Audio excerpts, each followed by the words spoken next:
Next question क्या है? हमारा नेक्स्ट क्वेश्चन ये है कि भाई in a piggy bank there are 10 coins all ₹5 except one which is ₹10. In another piggy bank there are 10 coins all ₹5.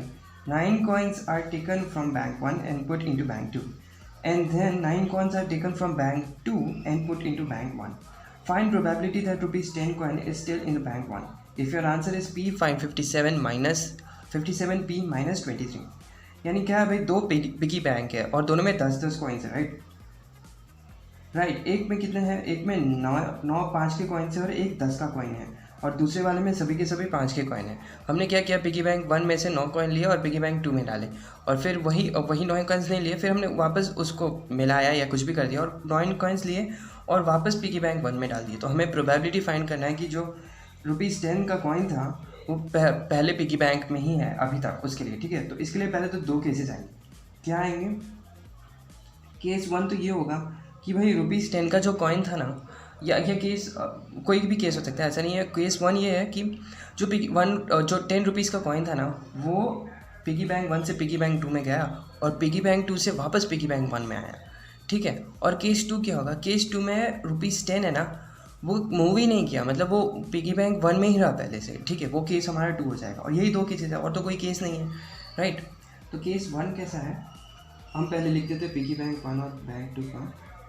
Bank 1 bank 2, और bank 1 में क्या है भाई, 5 और 10 के कॉइन्स है, 5 के 9 कॉइन्स है, 10 का 1 कॉइन है, और बैंक 2 में 10 के 10 सॉरी सब के सब 5 के कॉइन्स है, राइट। ये कॉइन्स है और ये मनी है भाई, ये मनी है, ये कॉइन्स है।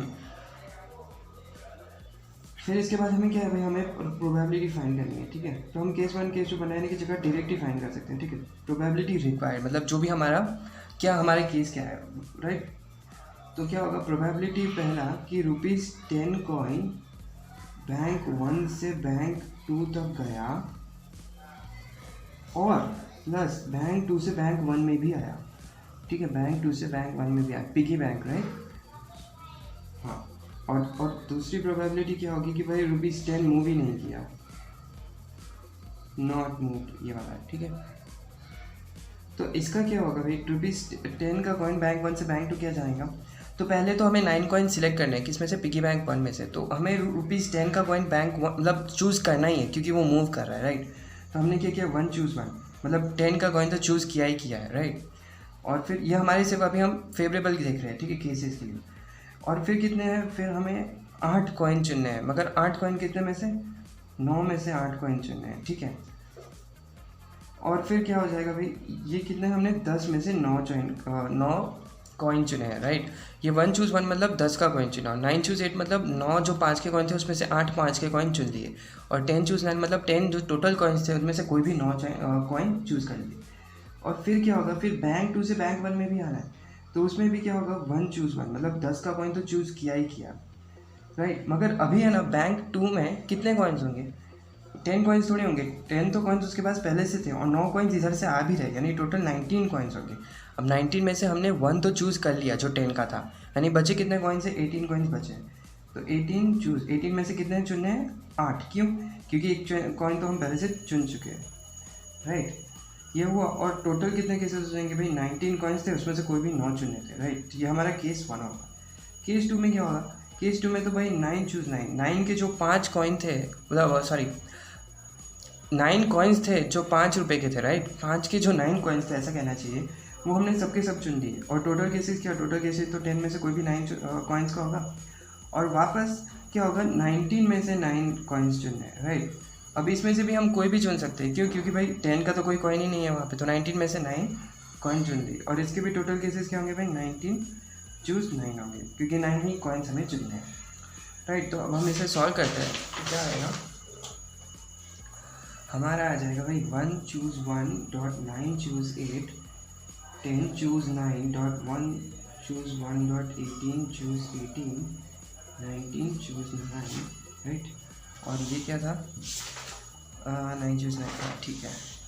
तो ये हमारा हो जाएगा 9 choose 9, 10 choose 9 dot 19 choose 9, 19 choose 9, right. ये तो क्या होगा भाई, ये तो दोनों तो कट ही गए, ठीक है, इसमें तो कोई प्रॉब्लम नहीं है। और ये क्या हो जाएगा? ये 1 हो जाएगा, और ये ये 10 हो जाएगा, तो ये 1/10 हो गया, राइट। ये इज इक्वल टू यहाँ प्लस है, और फिर ये, तो ये क्या हो जाएगा, ये 10 चूज़ 9, ये भी 10 हो जाएगा, और 9 चूज़ 8, ये भी 9 हो जाएगा।